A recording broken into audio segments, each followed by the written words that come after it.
The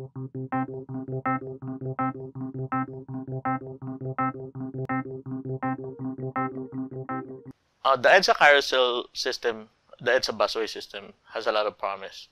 The problem is, it is a pop-up project. It is not really a project.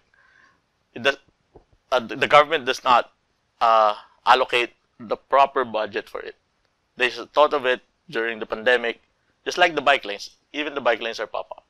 So those two things, we think those are two things that are promising. But we need to further invest in it. For the Edsa busway, for example, we really need to ensure that we streamline the process, how to pay the service contractors, because this is one of the reasons why their operations problematic.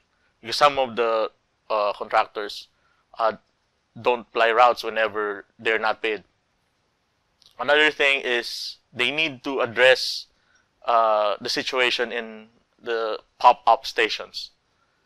The stations, they just use the stations of the MRT, and some of the stations that does not use the MRT stations are even worse.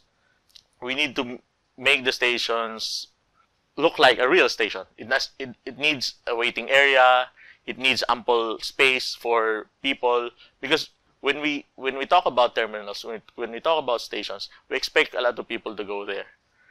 The way the stations of the busway are designed, it seems like it's just a station for a campus. The way to maximize it, the way to make it work better for commuters, is for the state to invest in it. Make better terminals, make better stations. Probably some part of the Edsa busway we need to put another lane. Probably we need to subsidize the procurement of better buses. They can even study if it is possible to put the busway on the other side of the road. That's the reason why we challenged the DOTR secretary before to ride the busway during rush hour. I think they were able to rise to the challenge, but the problem is, until now, we don't think they are solving the issue.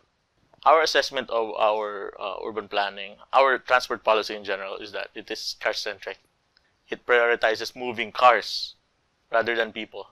It prioritizes road widening, highways, even skyways, elevated expressways, rather than trains, additional train lines, sidewalks, bike lanes.